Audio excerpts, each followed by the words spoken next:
Hello बच्चों, बहुत बहुत नमस्कार। My self G.R.. चौधरी और केमिस्ट्री मेंटोर। फिर से आप सभी का वेलकम किया जाता है आईएमए के परिवार में। अपनी सीरीज चल रही थी ब्लॉकबस्टर सीरीज। आज और अपन क्वेश्चन लेके आए। देखो, ब्लॉकबस्टर सीरीज में आपको मैं बता देता हूँ कौन कौन से चैप्टर कवर होने वाले हैं। चैप्टर न बोले तो ही बेहतर है, क्योंकि अपन पूरी ऑर्गेनिक केमिस्ट्री को कवर अप करके चल रहे हैं। और ऑर्गेनिक केमिस्ट्री में जितने भी एडवांस लेवल के क्वेश्चन हैं, अब ऐसा नहीं है कि सर एडवांस में आ रहा है इसका मतलब हमसे तो होगा ही नहीं। नीट वाले बच्चे भी ये ना सोचें। जो इसमें कैटलिस्ट यूज हो रहे हैं, एडवांस और मेंस और नीट में फर्क इतना सा है। नीट क्या करता है कि एडवांस में से एक छोटा सा स्टेप उठाया और क्वेश्चन बना दिया। मेंस भी यही करता है। एडवांस क्या करता है, मिक्सअप कर देता है। बस इतना सा फर्क है। क्वेश्चन का कॉन्सेप्ट समझोगे, एक्चुअल में इस क्वेश्चन का मोटो क्या है, वो आपसे पूछना क्या चाहता है और आप जवाब क्या देना चाहते हो। ठीक है, तो अपन शुरू करते हैं। सवाल number 1। In the following reaction sequence the correct structure of x is. आपको स्ट्रक्चर बतानी है एक्स की, वही स्ट्रक्चर क्या होगी एक्स की। मतलब अब देखो, अभी तक तो अपन को क्या दे रहे थे, रिएक्टेंट प्रोडक्ट पूछ रहे थे। अब रिएक्टेंट पूछ लिया, प्रोडक्ट दे दिया। तो सर, ये अपने पास प्रोडक्ट एक्स है, वो कहीं ना कहीं अपने पास, सॉरी, रिएक्टेंट एक्स है, वो प्रोडक्ट से ही आया होगा। तो सर पीबीआर 3, पीबीआर 3 अल्कोहल के साथ कौन सी रिएक्शन देता है? SN2 reaction. NaI और एसीटोन, SN2 रिएक्शन। याद करो, कौन सी रिएक्शन? SN2 reaction. सही बात है। NaN3 कौन सी रिएक्शन? SN2 reaction. अब ये तो फिक्स हो गया सर कि जो इसमें OH रहा होगा वो या तो डार्क में या डैश में। तो अपन एक एक बार रख के देख लेते हैं। तो सर, अपने पास जो रिएक्टेंट की पॉसिबिलिटी है वो ये है। मान लो जैसे आपने डार्क में रख दिया इसको। किस में रख दिया सर? डार्क में। यहाँ कौन है? Me। और यहाँ मान लो अपने पास OH, OH है ना। हाँ, रिएक्शन। सबसे पहले स्टेप फर्स्ट में आपने रिएक्शन करवाई सर PbR3 के साथ डाइथाइल ईथर। तो यहां रिएक्शन होती है SN2। SN2 में डार्क का डैश हो जाता है और डैश का डार्क हो जाता है। तो बनने वाला जो प्रोडक्ट होगा वो ये होगा।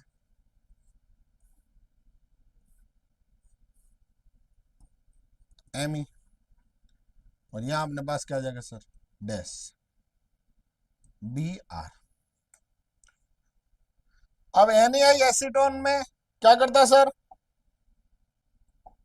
Halogen exchange reaction. कौन सी रिएक्शन है सर? फिंकेस्लीन रिएक्शन। कौन सी रिएक्शन? तो यहां से ये NaI के साथ रिएक्शन करेगा। एसीटोन, एसीटोन कैसा है? Polar aprotic solvent. कैसा है? Polar aprotic solvent. क्या बन जाएगा सर? देखो, यहां अपने पास कौन है सर? Me। और यहां अपने पास आ जाएगा सर डार्क में। क्या आएगा सर? आयोडीन। अब इसकी रिएक्शन में करवाता हूं किसके साथ सर? सोडियम एजाइड के साथ, NaN3 के साथ। तो N3- यही बनेगा। N3- एज ए न्यूक्लियोफाइल का काम करेगा। देखो, यहां लिखा डाइमिथाइल फॉर्मेमाइड, ये DMF है सर, डाइमिथाइल फॉर्मेमाइड। और अपने को पता है SN2 रिएक्शन में पोलर एप्रोटिक सॉल्वेंट यूज होता है, तो SN2 रिएक्शन देगा ये भी। अब ये जब SN2 रिएक्शन देगा बच्चा, तो यहाँ बनने वाला जो प्रोडक्ट होगा वो क्या हो जाएगा बोलो? यहाँ आपके पास आ जाएगा सर Me। ये तो चेंज होगा ही नहीं। अब यहाँ ये डार्क है, तो ये क्या हो जाएगा सर? Dash N3। तो ये लो भाई, पहले में ही आंसर आ गया आपके। तो मतलब कहना करते जो प्रोडक्ट एक्स रहा होगा ना बेटा, रिएक्टेंट एक्स रहा होगा ना, वो ये रहा होगा।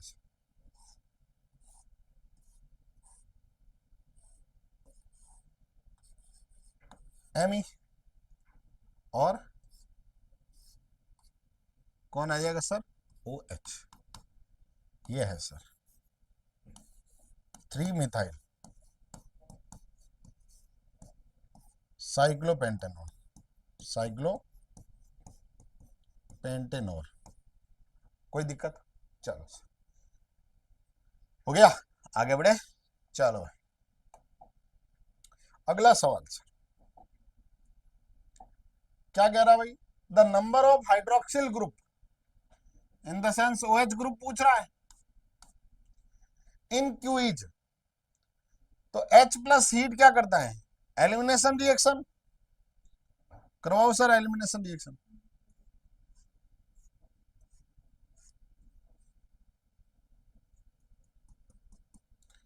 यहां आ जाएगा सर H, और यहां अपने पास OH2 और चार्ज प्लस लगा देता, ठीक है। यहां मिथाइल ग्रुप है ही है, और ये साइक्लोहेक्सिन ग्रुप साथ में अटैच। अब सर होगा क्या, यहां से ये बेटर लिविंग ग्रुप बन जाएगा H2O, तो माइनस का H2O रिमूव हुआ, तो कार्बोकेटाइन फॉर्मेशन हो गया भाई साहब। क्या हो गया? कार्बोकेटाइन फॉर्मेशन, और यहां बन गया sir carbocation.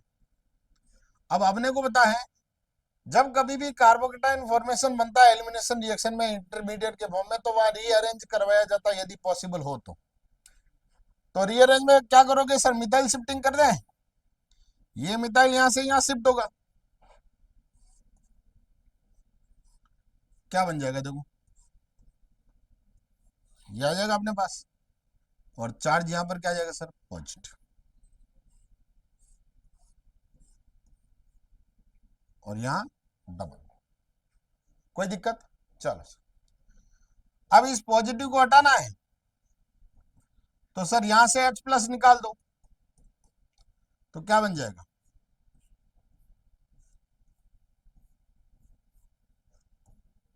Double bond, double bond, और मिथाइल मिथाइल।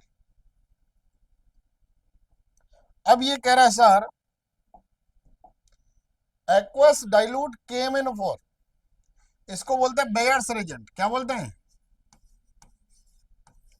Bears Regent. और इस रिएक्शन का जो नाम है वो है मेरे भाई हाइड्रोक्सिलेशन रिएक्शन। कौन सी रिएक्शन है? Hydroxylation reaction. तो हाइड्रोक्सिलेशन रिएक्शन में क्या होता है? OH ऐड होता है, तो ये लो सर OH ऐड करो, तो sir alkaline dilute KMnO4 reaction करवाएंगे, तो OH ऐड करो,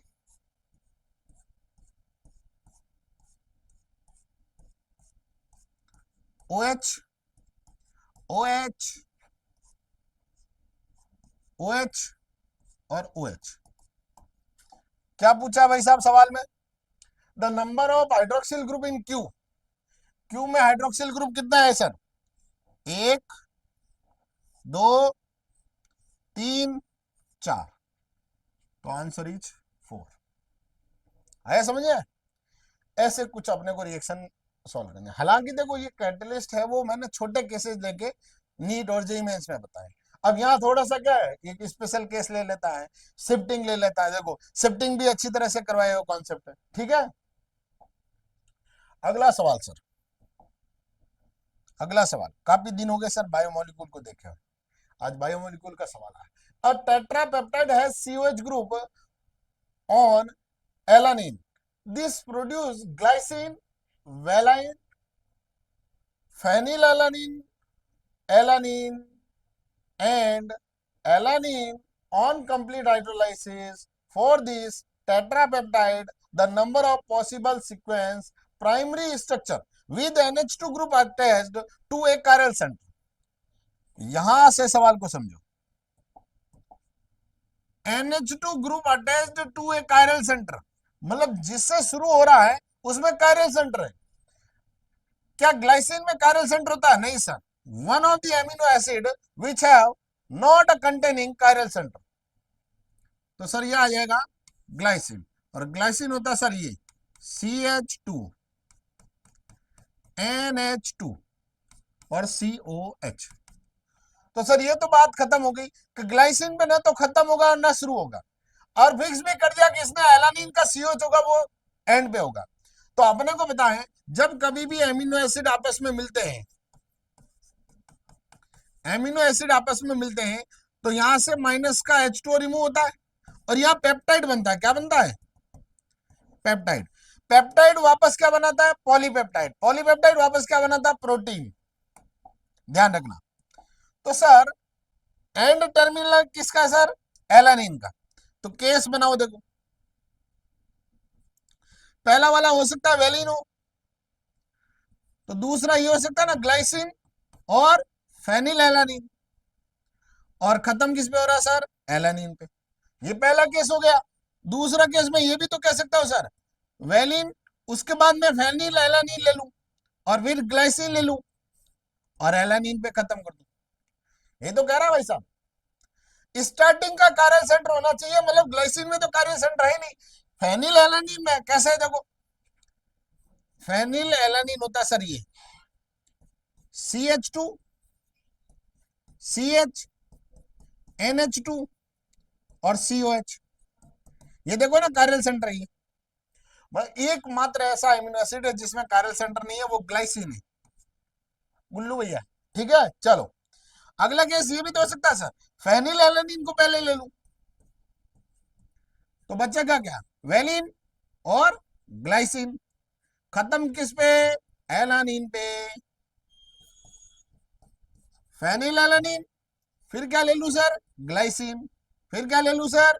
वेलिन, और फिर एलानिन। इसके अलावा कोई केस बन सकता क्या? No sir.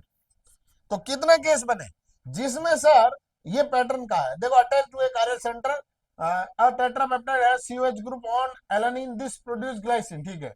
For this tetrapeptide the number of possible sequence, अरे सीक्वेंस कितनी हुई सर? 4। तो the final answer of this question is 4। इसका आंसर 4 होगा सर। आगे समझे कैसे करना? चलो सर अगला क्वेश्चन देखो। आज क्वेश्चन बहुत अच्छे अच्छे अपने पास, ठीक है।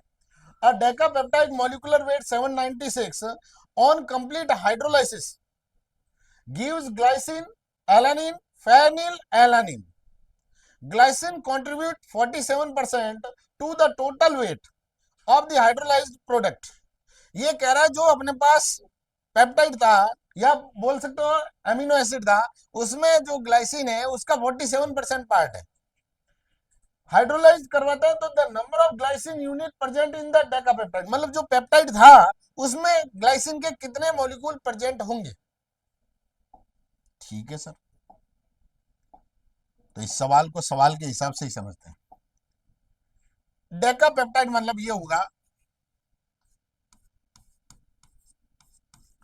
डेका पेप्टाइड। डेका पेप्टाइड का मतलब क्या होगा पता है सर? जब कभी भी इसका हाइड्रोलाइसिस कराओगे, क्या कराओगे? हाइड्रोलाइसिस, तो इसमें 9 मोल ऑफ H2O मिलाना पड़ेगा। तो क्या बन जाएगा सर? Amino acid. क्या बन जाएगा? Amino acid. अब सर 9 मोल मिलाएंगे अमीनो एसिड बनेगा। इसका मतलब तो ये हुआ सर कि जो अमीनो एसिड है उसमें टोटल वेट निकाल दें, तो टोटल मॉलिक्यूलर वेट बराबर 796 और प्लस का 9 इंटू 18। सही है ना भाई? मान लो कोई पेप्टाइड है उसका हाइड्रोलाइसिस करोगे तो एमिनो एसिड बनेगा ना। मैं तुम्हें बना के बता देता, चलो इधर देखो, इधर देखना ध्यान से। मान लो जैसे आ गया मेरे पास NH, C double bond O, CH2, C double bond O, NH, और यहां आ गया अपने पास CH3। ठीक है। और यहां आ गया C डबल बॉन्ड O। ऐसे एन से एन टर्मिनल से शुरू हुआ और कार्बन पे खत्म हुआ। अब मेरे को ये बताओ भाई कि जो ये पेप्टाइड बॉन्ड बना, ये पेप्टाइड बॉन्ड है, कितना पेप्टाइड बॉन्ड है? एक। तो सर यहां मैं H2O ऐड करूं, इसका हाइड्रोलाइसिस करवाऊं, तो ये किस में टूटेगा? NH2 CH2 C double bond O और OH, और प्लस का NH2 CH CH3 और C डबल बॉन्ड OH में टूटेगा। अब मेरे को बताओ, जब पेप्टाइड एक था तो एमिनो एसिड कितने बने? दो ही बने ना। अब समझ आया? ठीक है सर। अब देखो ध्यान से, कितना आ जाएगा भाई बोलो? 796 प्लस का निकालो 162, 18 9 जा, अरे 180 माइनस का 18 कर दो ना, आ जाएगा। तो सर ये कितना आएगा? 958 ग्राम आएगा सर। ये तो सर पूरा का पूरा अपने पास पेप्टाइड का आया। अब ये कह रहा glycine contribute 47% to the total weight. अब टोटल वेट ये हो गया, इसका 47% निकालो, तो ग्लाइसिन का परसेंटेज निकालो। देखो ना ग्लाइसिन का लिखा हुआ है, तो ग्लाइसिन परसेंटेज निकालो या ग्लाइसिन के लिए वेट निकाल दो। तो सर 958 मल्टीप्लाई बाई 47 अपॉन का 100। ठीक है, और बोलो। अब ये कह रहा था number of glycine unit present in the decapeptide. Glycine का मॉलिक्यूलर वेट दे रखा है, तो ये तो अपने पास आ गया सर वेट, ये आ गया ग्लाइसिन का weight, weight of glycine. Weight upon का मास क्या होता है सर? मोल। लो सर, तो मोल निकाल देते हैं। तो total number of glycine molecule कितना आ जाएगा बोलो? 958 है ना, देख लो 958 multiply by 47 divided by 100 upon का 75। सॉल्व करो, देखे इसको कितना आएगा। ये आ जाएगा सर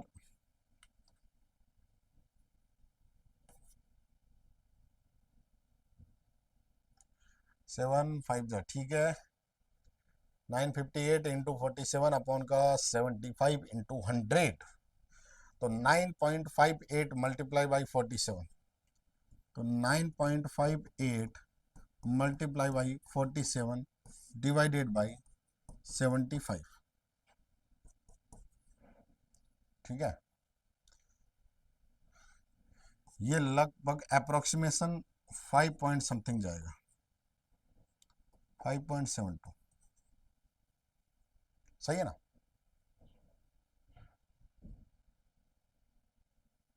कि 8 7 आएगा सर, तो 75 ये आ जाएगा लगभग अप्रोक्सीमेशन 7.76। 7 से निकालो कितना? 48 डिवाइडेड बाई 7.76, ये आ जाएगा सर 6, अप्रोक्सीमेशन 6 आ रहा है सर।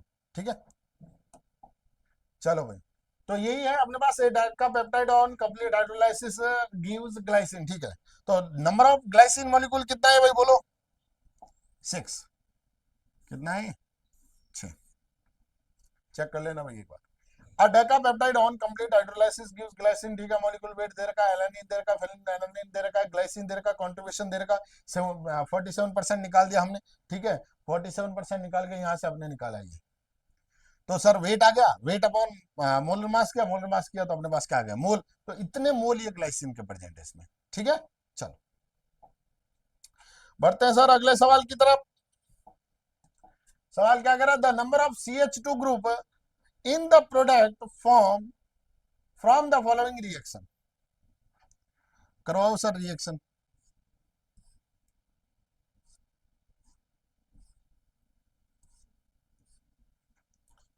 सबसे पहले इसका करवाओ सर ओजोनोलाइसिस, ZnH2। ये होता है सर रेडक्टिव ओजोनोलाइसिस। क्या होता है? रेडक्टिव ओजोनोलाइसिस। क्या करोगे? तोड़ोगे, दोनों तरफ ऑक्सीजन ऑक्सीजन लगा दो। क्या बन गया? C डबल बॉन्ड O और H, ब्यूटेनल बन गया। क्या बन गया? ब्यूटेनल। इसकी रिएक्शन कराओ KMnO4 के साथ। किसके साथ? KMnO4 के साथ। एसिड में कन्वर्ट हो जाएगा। ये लो sir, C double bond O और OH। क्या बोलोगे सर? Butanoic acid. हालांकि इसका कॉमन नेम है ब्यूटारिक एसिड, जो कि बटर में पाया जाता है। और 3 कार्बन, वो तो प्रोपियोनिक एसिड, प्रोटीन और फैट, मतलब कहना करता फूड में पाया जाता है, खाने वाली चीजों में। ठीक है सर, NaOH के साथ इलेक्ट्रोलाइट करोगे तो ये तो कॉल पे इलेक्ट्रोलाइसिस रिएक्शन होगी सर। ये तो बन गया एन हेक्सेन। क्या बन गया सर? N hexane. इसकी रिएक्शन करवा रहा हूं sir, Cr2O3 Al2O3 MO2O3, 770 kelvin temperature. तो बनने वाला सर प्रोडक्ट इज बेंजीन। क्या पूछा भाई साहब इसने? The number of CH2 group. कहा CH2 कहां आ रहा है? 0 है। Answer is 0। ठीक है, कहा इसमें CH2 है तो नहीं सर, CH ग्रुप है इसमें। चलो सर, अगला सवाल sir, if the reaction sequence given below is carried out with 15 mole of acetylene, the amount of the product D formed in gram। Multi step reaction में आपको मोल कॉन्सेप्ट पूछा जा सकता है। मोल एक बहुत अनमोल चीज है, क्योंकि हर जगह काम आती है। इसलिए मोल में लिमिटिंग रिजेंट स्टोइकियोमेट्री कॉन्सेप्ट लगाना सीख लो। ऑर्गेनिक में भी आता है भाई, देख लो, चेक कर लो आज भी। चलो भाई, इस क्वेश्चन को अपन सॉल्व करते हैं। क्या आंसर आता है वो देखते हैं। हाँ, तो भाई देखो नेक्स्ट क्वेश्चन क्या कह रहा है। If the reaction sequence given below is carried out with 15 mole of acetylene, the amount of the product D formed in gram. तो सबसे पहले अपन रिएक्शन को बैलेंस करते हैं और कंप्लीट करते हैं। Hc triple bond CH। इसको यदि मैं आयरन रेड हॉट ट्यूब में गर्म करता हूं सर, तो बनता सर बेंजीन। क्या बनता सर? बेंजीन। बेंजीन की रिएक्शन यदि मैं कराऊं सर प्रोपाइल क्लोराइड के साथ, एनहाइड्रस AlCl3 की प्रेजेंस में, तो बनता है सर क्यूमीन। क्या बनता है बेटा? क्यूमीन। क्या बनता है? क्यूमीन। क्यूमीन की रिएक्शन कराओगे सर O2 के साथ H3O प्लस, तो सर एक तो एसीटोन बनता है और एक बनता है सर फिनॉल। क्या बनेगा सर? फिनॉल। अब फिनॉल की रिएक्शन वापस एसिटाइल क्लोराइड के साथ CH3, C double bond O और Cl, तो बनने वाला प्रोडक्ट होगा सर फेनिल एसीटेट। क्या होगा सर? Phenyl acetate. अब ये फेनिल एसीटेट कितना बना है वो अपने को चेक करना है सर। यदि मैं इसके 3 मोल यूज करता हूं तो ये 1 मोल बनता है, तो इसके 1 मोल में ये कितना बनेगा? 1/3। तो इसके 15 मोल में ये कितना बनेगा सर? 15/3। तो अपन ऐसे लिख रहे हैं सर 15 इंटू 1/3 इंटू, अब मोल निकालो, ध्यान से सुनना, कितना सर? यील्ड कितना? 80 अपॉन का 100 मल्टीप्लाई 50 अपॉन का 100 मल्टीप्लाई 50 अपॉन का 100 मल्टीप्लाई 100 अपॉन का 100। कट करो सर, आंसर लाओ। 100 से 100, 50 से 2 टाइम्स, 50 से 2 टाइम्स, 2 2 4, 4 2 8 20, 20 से 5 टाइम्स, 5 से 3 5 टाइम्स, 5 से 5, कितना मोल आ गया सर? 1 मोल। तो 1 मोल प्रोडक्ट बना सर। तो मास निकालो, तो sir weight of product, weight of product कितना आएगा सर, बोलो, मोल इंटू मास। मास निकालो सर, 6 और 2 कितने हो गए, 8, 96, 96 प्लस 3 97, ये आ जाएगा सर 136। कितना आएगा सर, 136। तो वेट ऑफ प्रोडक्ट इज 136 ग्राम। तो आंसर विल बी 136 ग्राम। ठीक है भाई, तो इसी के साथ आज की क्लास को करता अपन यही समाप्त। जब कभी भी केमिस्ट्री में कोई भी सवाल आता है तो उसको नियरेस्ट वैल्यू लेके कैलकुलेट कर दो, आंसर कभी गलत नहीं होगा। आगे समझे। चलो सर, आज की क्लास को करता अपन यही समाप्त, फिर से मिलेंगे अगली क्लास में। तब तक के लिए ओके बाय, धन्यवाद, जय हिंद।